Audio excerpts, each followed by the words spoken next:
All right, and welcome back to the forecast card. Not a bad start for the model on YouTube. We go 4-2 on the day. Unfortunately, the lock doesn't come through with Hornets. Pretty tough beat. This game was tied 104-104 with 2 minutes left. And after the Magic went up 106-104 with 158 left, the Hornets did not score another basket.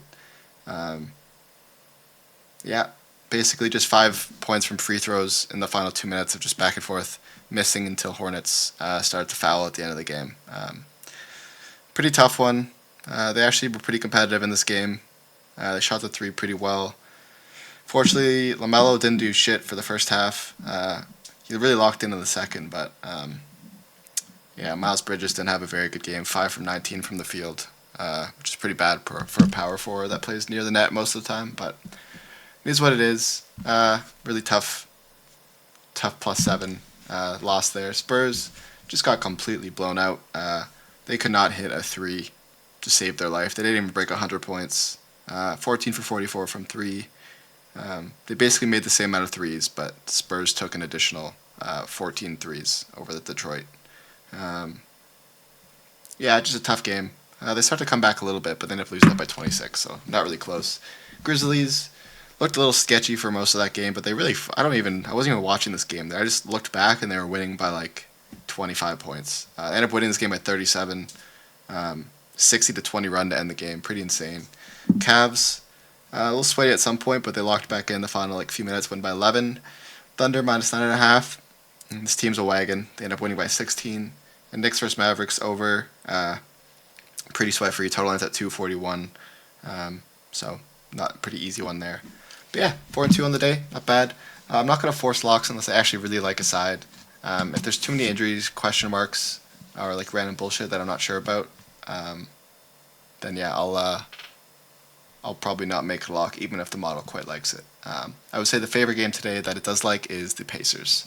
But yeah, let's get into the games for tomorrow. Alright, heading on to game number 1, we have Washington versus Philadelphia. I have no interest in betting this game.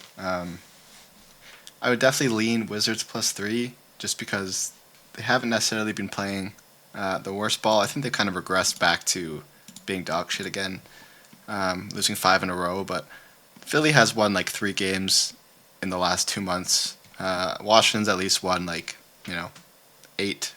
No, they've almost won 10 games. Yeah, both these teams are really freaking bad. Philly just came off a 1-6 road trip, coming back home. Washington's kind of in a weird spot here where they came back home for a game, and now heading back on the road. Road home away is really weird scheduling. But I would probably just lean the points here. I don't think there's much you could find on either side. Injury reports are, basically everyone is out for both teams. Which teams are motivated? I guess you could maybe say the home team might have more to play for the fans, but yeah, on paper, as road dogs, Washington 14-20 against spread as home favorites. Philly has only covered 1 game out of 15. I just don't know if you can trust them as home favorites. I would lean Wizards +3 under 230, but absolutely no bet for me. No idea who's playing in this game. Minutes, nothing. There's nothing really to model here. Getting on to game number 2, we have Toronto at Brooklyn. I would lean Toronto, but the play here is definitely the under. There's one specific player that you have to look at when you're looking at overs and unders with Toronto. If Emmanuel quickly plays, it's probably going to be an over game. If he does not play, it's probably going to be an under game. He picks up the pace. He's a good scorer, but he's an absolute liability on defense. So when he's not playing, a lot of these bench players that play much harder defense end up playing, and the pace also slows down significantly. Both these teams, not very good offensive teams.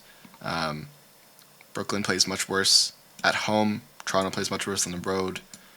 These teams really have not been good, but on paper they're really not that bad on the defensive end. If you look at their stat splits in terms of defense efficiency, they're both pretty solid defensive teams. Obviously not the elite of the elite, but yeah, these two teams again, they have not been scoring very much. If you look at Toronto's last few games, it's been And this is with quickly 112, 89, 114, 89, 102, 126. And yeah, that was a game against Utah, who really doesn't play any defense. And of course, Emmanuel quickly put up 20 points in that game. And the Nets, on paper, without Cam Thomas, their offense really has not been insane. They put up 101, 103, 99, 96, 110, 104, 111, 102. And they're keeping opponents to low 100. So I think this is going to look like a 104, 98 type of game. Slow-paced, bad offenses, good defense. I have this projected at 213. I think we're getting 2.5 points here, especially with the injury news of quickly. I think this line's going to end up moving down to like 213 by game time. So official play under in the Toronto versus Brooklyn game. Heading on to game number 3, we have LA at Indiana. Now this is going to be a pretty fun game to watch, but Model has Indiana winning this game by 3. I think this is going to be a really good game. Obviously, Lakers looking like they're back to being fully healthy. Again, not necessarily sure how good they've really looked since LeBron came back from injury. They're going to get Rui back in this game. But Indiana has been really, really playing good basketball. Seems like they're doing a really big push. They've won their last 5, 7 of their last 8. They lost to the Lakers all the way back in early Feb on a tight 7-point game. I think this is going to be a revenge spot for them on their own home court, where they're playing incredibly well. Lakers have dropped 3 of their last 3, 7 of their last 10. They've been looking really, really kind of questionable. Seems like they're kind of having to refigure out how to play together. But Indiana won the last 4 at home. Lakers playing this far from home are 1-4. So over the last 4, 1-3. Sorry. It had to lean Pacers here. Both teams are going to be really healthy. Yeah, that's basically it. Official play, Pacers plus 1.5. Heading on to game number 4, we have Clippers versus Knicks. Now, if you've looked at stats for back-to-backs, a lot of these teams, some teams play, the over-under on the back-to-backs are like significantly valued on the under, and some teams, when they're playing on back-to-backs, is significantly leans to the over. And similar to the Mavs game yesterday, the Knicks are another team here that I love to back on overs when it comes to back-to-backs. Obviously, they're playing on no rest. They go 8-3 to the over on games with no rest. As a home underdog, they're 2-0 to the over. As away favorites, like Clippers are 10-6 to the over. So trends definitely support it. Knicks on paper play better at home. Clippers haven't necessarily played great on the road here, but I think this is going to be a competitive matchup with a bunch of superstars. Clippers have been playing some of their best ball, especially offensively, over the last few games. They've been ranked basically the number 2 team over the last 10 games. Knicks have been kind of not incredibly good, but still they put up 128, 122 in the last few games. Seems like their offense is starting to pick it up again. Obviously, they played Dallas and Washington, not very good defensive teams, but they're still a team that puts up big numbers on back-to-backs. It's kind of a history thing that they do. They played Clippers already on a back-to-back, where they only put up a 200-point game. I think we're going to see a lot more scoring in this game. Clippers are going to be well-rested, 2 days off for this game. Last played on the 23rd. Going to be traveling here to play the Knicks. Really massive travel spot, to be fair, but I think the Clippers have really been playing a bit less defense, giving up 108, 119. They had some good games against the bad teams, but they're still often giving up 110 to bad teams. And Knicks don't play defense on back-to-backs. I'm expecting the Clippers to find some success here in a slightly faster-paced game. So model has this total at 222. Really like the over here, and I would lean the Knicks on the spread plus 2 if I had to take a side. Heading on to the next game, we have Milwaukee at Denver. Model has the Nuggets winning this game by 6. Again, I'm not really too fond of ever betting the Nuggets without Jokic. I still think they're a good team, but we saw them kind of collapse against the Bulls. Not really sure if I trust them. Obviously, Milwaukee, unfortunate news with Dame going to be pretty much out for the year. Honestly, I wouldn't be surprised if his injury is career-ending. Getting that at a later stage in your life is pretty bad, especially in your legs.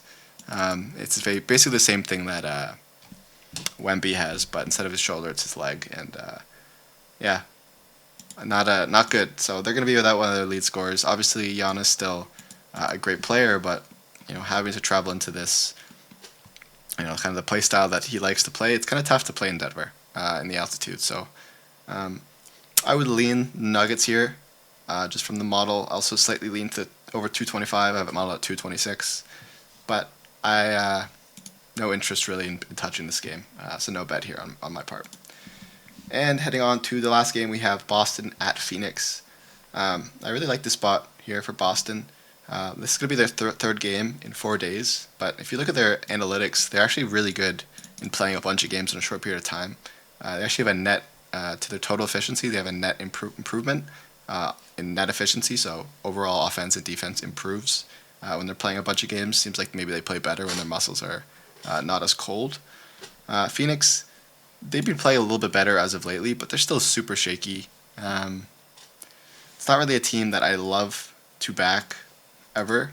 I think everyone kind of expecting them to eventually they're gonna figure it out. And they've won their last 4 games, especially wins over Cleveland and Milwaukee. Pretty impressive home wins, but Boston has also won their last 6. They've won 11 of their last 12. They're playing really, really good ball, especially defensively, keeping teams to under 100 pretty frequently. Again, Phoenix, sure, they've been playing a bit better as of late, winning 4 in a row, but one was against Toronto. I guess Chicago, Cleveland, and Milwaukee, really not teams to scoff at by any stretch, but I'm not fully sold on them. I think this is a spot here where Boston's going to continue to dominate on this road trip. They're the way better team injury-wise. Again, I'm not really sure if Tatum's going to play, so keep this bet with some. I guess I wouldn't bet it maybe if you don't want to bet it until later, but yeah, I would lean Boston here. Phoenix still going to be without Beal. Plumlee's still going to be out. Micic is still probably going to be out with illness. Their team is still good, but I think Boston is just too good defensively to lock up them, and they don't play good enough defense. Again, not really sure if Tatum's going to play. That's probably a big deal breaker. I think this line tells me that there's a chance he's not playing.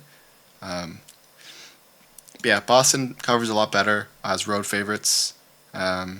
Phoenix has not been a good home team at covering 14 and 21.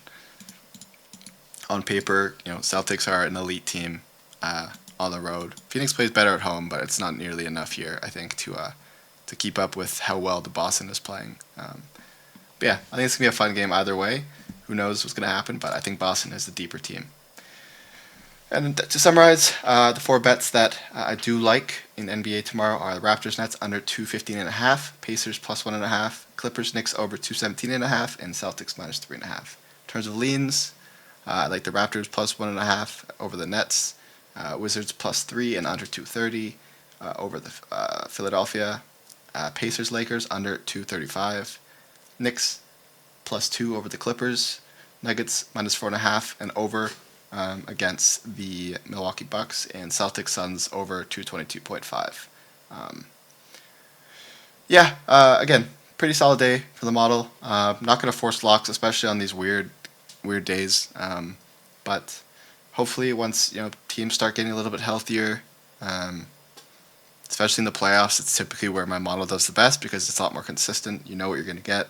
You're going to get top performance from every team, and no weird regression, whatever you want to call it. So definitely something I'm going to look forward to. But yeah, MLB starts on Thursday. I'll have a video up tomorrow on MLB. Again, MLB is a little tricky to start. You kind of want to get at least a couple weeks of primary data on how these teams are performing. Obviously, you have a bit of data from spring training. You can kind of look at how these players finished off the year, but the offseason is pretty long, and you really don't fully know what these players are going to look like and what the starting lineups are going to look like. So I personally don't bet. I'm probably just going to bet home runs. I'll have 2 videos, one for home run picks. I'm going to pick my 3 favorite every single day, and my leans or picks on every single MLB game. So thanks so much for watching, and I'll see you guys all tomorrow. Cheers.